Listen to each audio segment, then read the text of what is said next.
All right, welcome back, everybody. I'm here with Ryan McKay of McKay Real Property Law in person. Happy to be here. Yeah, the Ryan McKay, I think they call it.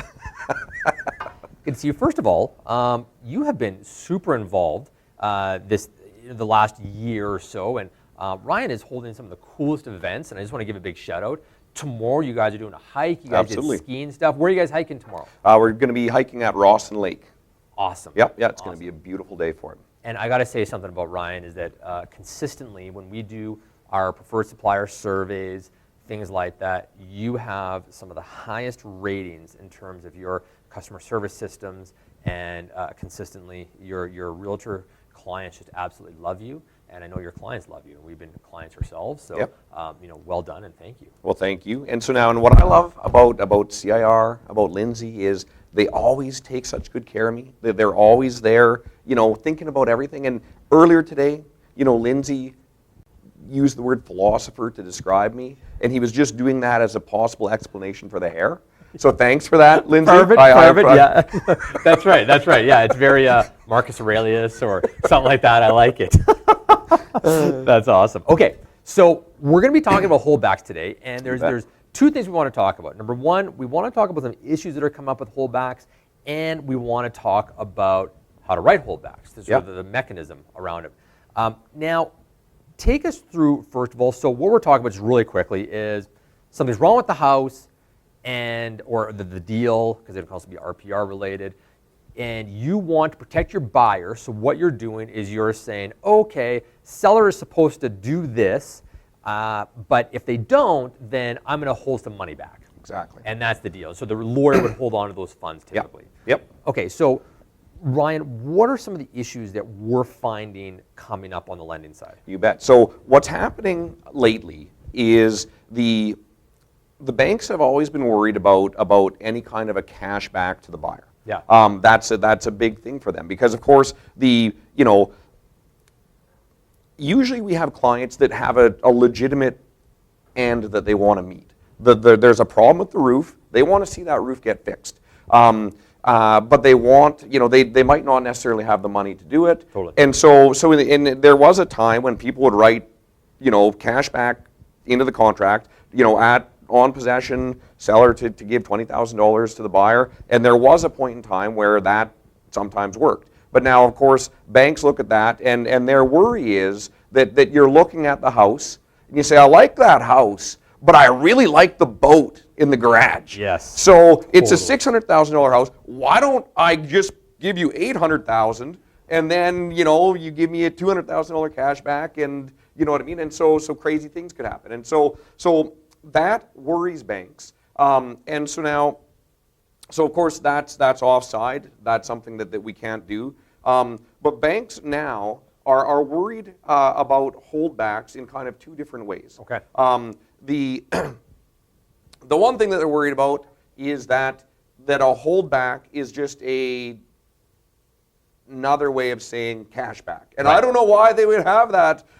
Crazy notion. Let's talk about the roof scenario that we talked about, because I think that tells all of it. Where so you have a buyer looks at the property, wants to write an offer, but the roof is a bit old. Maybe it leaks. Maybe it doesn't. Maybe the home inspection actually finds that there's some leaks in there. And then take us through that scenario. Sure. Well, so now in that scenario, there's the problem is you've got a bad roof. Right. And the solution is it gets fixed. Now one way that can happen is, and this is something that probably most people know about, but you can get something called a purchase plus improvement mortgage, and it makes it so that when you're paying $400,000 for the house, and you're still going to pay that, but the bank is going to give you a little bit of extra money to get that roof fixed, and they're confident doing that because they know that the value is going into the house, and so they're not worried about it. And they send appraisers out, they verify the work's been done. An appraiser goes, looks, makes sure that the work wasn't done by Uncle Joe. Yeah. You know what I mean? They make sure that, and that's one of the things, like if the work in theory wasn't done well, the bank could choose to say, no, you've added no value to the property, so we're actually not giving money. I've never ever heard of that happening, but that's what they want. The bank just wants the protection to know that their investment is safe. Totally. Yeah, Totally. Yeah. So that's the one way to deal with that. But we run into things all the time that are either too small to fit that scenario, or they just don't fit. You know what I mean? Like and so that's when historically we've written holdback clauses. Right. The 1968 Chevy Camaro that's on blocks. Yeah. In the backyard with grass growing up through the engine, that shouldn't be there when I move in. That's right. That's right. And if it is, I'm going to want a holdback. And so now, so that's the scenario that we're seeing people run into trouble right now. Well, and I love the idea of, so we as realtors want to make these holdbacks punitive because you want to make sure the seller actually does the work. And so what we'll say is that this roof example, let's say the cost of the roof is $12,000. Well, if my holdback is for $12,000, there's no incentive for the seller to do the work because it's like, the hassle is worth a few $1,000, so I'm just going to let the seller pay for it. I'll just give them the $12,000 cash. So we write it for $20,000, but now the bank is saying, hold on a second here. If that money is refunded to the buyer, and I love your, Ryan says, he's like, you take your $20,000, you don't repair the roof, and you go to the, you buy your fire festival tickets. For those of you that have seen the documentary, which is the festival that didn't happen. But it's true. Kind of like the roof that didn't happen. That's right, that's right. Yeah. So the bank has no idea whether or not you are intent on fixing that roof, or whether this is some sort of ploy to get an extra $8,000, because that's the difference, or whatever it is. Well, and again, like, the bank, one of their big concerns is it might not be a ploy. Right.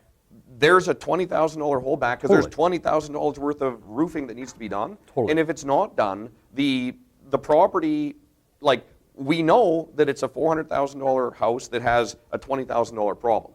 So today it's actually only worth $380,000. Right. And in a year, after the water's been coming in through the ceiling for a year, it might be a house that's worth half as much as it is. And so that's the thing. For a bank, it's double jeopardy in the sense that this holdback is being, $20,000 is being released to a buyer because a seller didn't do what they were supposed to do. But now the buyer could also choose to not do what they're supposed to do. And so now you've got a property that, had all these problems, and they're problems that are going to magnify. Totally. And so the bank, again, their investment's very much at risk. And so that's why they worry. And you also mentioned there's one more worry about their exposure with CMHC. Tell us about that. So another thing is and of course banks always blame CMHC. CMHC always blames the banks. Totally. But at the end of the day, CMHC does they do spot checks. They go and they inspect lenders to make sure that the lenders are staying within the policy guidelines, et cetera, to make sure that the lending that the lender is doing actually is CMHC insurable. And so again, depending on how this has all been put together, if it is the type of thing that are, it's cashbacks veiled as holdbacks, that's something that CMHC is going to take that lender to task for. And in a worst case scenario, CMHC could choose to they could stop insuring that lender's portfolio, which is game over. Right. So that's the thing is these lenders, again, sometimes they wouldn't mind helping somebody out, but they've got somebody to answer to as well. So now let's be very clear as well. This is not every lender. This is not every holdback. This is a bit of a spot scenario. And Ryan, at the point of the lawyers, gets the documents once this has all been sorted out. The financing's already been approved. They've seen the contract.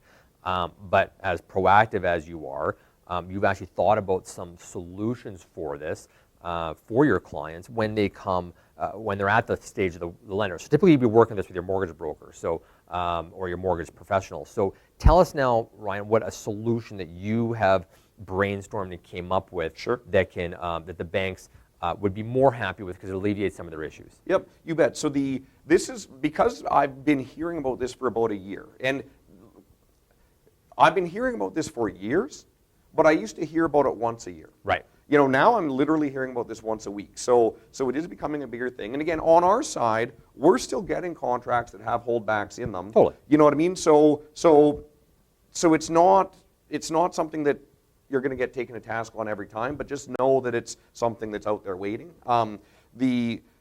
So I was talking with Josh Agelke about this because I know he's in touch with lots of lenders, and I thought he might be able to get me answers that I wouldn't be able to get on my own. And again, you get a different answer. It's a little bit of a case-by-case scenario. Big time. Yep. And what the lenders had told him is, we don't want to see the words, money given to the buyer. And so what their advice is the holdback should say, work to be done, and if it's not done, X $1,000 to be held by the buyer's lawyer, period. And the banks were going to be happy with that, but I'm not. As a lawyer, as a lawyer, because the thing is, if I don't have clear instructions as to what to do with the money, I can't do anything with it. Totally. So it winds up sitting in my trust account forever until the world agrees what should happen, or until it gets paid into court and people fight about it. Yeah. So that was the solution for the lenders, but it's just not. It wasn't one that was going to work in real life. And so what we've been doing, and it seems to be working, is you'd have wording something like this, seller to replace picture window, or dining room window, or whatever. Yeah. By possession. If work not done on possession, buyer's lawyer will hold back X $1,000 until work is complete. Buyer will hire a contractor and have said work completed. When the work is complete, buyer's lawyer will pay the contractor directly, and any additional funds will be returned to the seller's lawyer to be returned to seller. Perfect. So the difference now is that the funds are still being held by the lawyer. The exact amount of the invoice is getting sent to the lawyer. The lawyer is paying that, and the seller gets the balance. So that way, the buyer's not running away with a windfall here. Yeah, which is too bad. I didn't want to kill that part of the party, but basically, from a lender's point of view, they know that the money's not going to Fire Festival. You know what I mean? It's a bona fide. It's a bona fide holdback with bona fide intentions, and that sort of keeps everybody a bit honest throughout the process. Yeah, it does. And again, and I think in some way, I don't know, I'm not a realtor, but in some ways, when you're acting for a buyer, you always want the biggest dollar figure, kind of like my belly. He made me sit on this side because it makes me look like the guy that's overweight, and I'm not. I'm probably the camera. Guy. Look at the camera, not the monitor. You're awesome. You look awesome. I was so excited I forgot what I was talking about. well, I'll tell you what. Let's switch gears a little bit now. Yep. And let's just talk. Well, first of all, I want to speak to that because that's a long. With some people, realtors I find, want to finish a contract very quickly, and therefore they try to choose as few words as possible to fit into areas space in 9.2 additional terms to write their holdback. But it doesn't work that way. You need to write as much as you need to write to get the point across, and also in plain language. Don't try to hear forth and therewith and things like that. So what you want to do, or brother, where art thou? What you want to do is actually put in there, see addendum A. Yes. And then in your addendum, say what you mean. Yeah. Get the words out there and be very, very clear. So let's talk about that now. I'm going to hold you to task ask you a favor, and that would be, if you don't mind writing a sample of these this week and sending it to us, or have somebody write it, and then we can actually see an example of one with this scenario you wrote. And now, tell us about what are the typical components of a good holdback clause? Sure. Well, everybody has their own flavor for this, and so just so everybody knows, the McKay Law, we are always doing lots of different things to try to help people. Yeah. And of course we try to do really good work inside the office. That's the first thing that we need to get right. But outside of that, outside of the office, I'm trying to do lots of stuff this year that's going to help people's lives improve in one way or another. Yeah. So one of the things I do is every month I have a different topic, and I do lunch and learns. The last month the topic was holdbacks. Perfect. And so what I like to do is I like to get small groups of people together. I like to meet people face to face. This is awesome because it's a wide net, but I prefer Yeah. to brotherly love, you know? And so anyways, if anybody out there is interested, get 2 or 3 people together. I'm going to take you out for lunch. I'm going to pay for that lunch, and I'm going to teach you exactly what you need to do to write beautiful terms. And we're going to write some together as practice. Perfect. So that's, you know, one of the things we do. So now,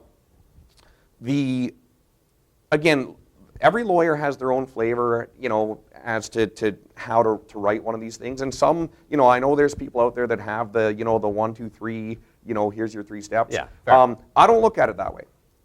The way I look at it, when you're, it's great to be concise. It's great to keep things as short as you can. But when you're drafting a holdback, and this is what I've said in all my stupid little lunch and learns I did, you know, you're starting with a dream. You know, you've got a client. The whole little first-time buyer has a dream that, man, I wish that dishwasher worked. Yeah. You know what I mean? Totally. And they live and die with that dream unless you, like, every dream is just a dream until you turn it into a beautifully crafted holdback. Yes.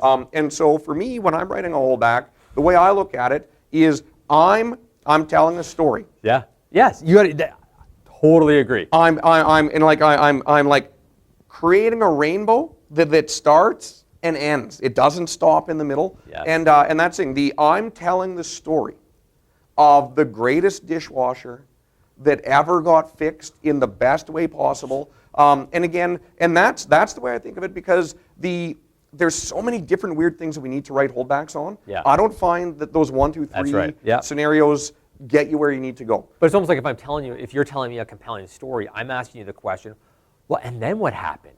And it's like this choose your own adventure, because it's like, okay, so the dishwasher needs to be, well, and then what happened? Well, then the seller put this money into, well, how much money? Yeah. Well, and then what happened to that? Well, then the seller didn't fix it. Well, then what happened, Ryan? Yes, You know? And choose your own adventure is actually the best way you could describe it, because again, at each little stage, you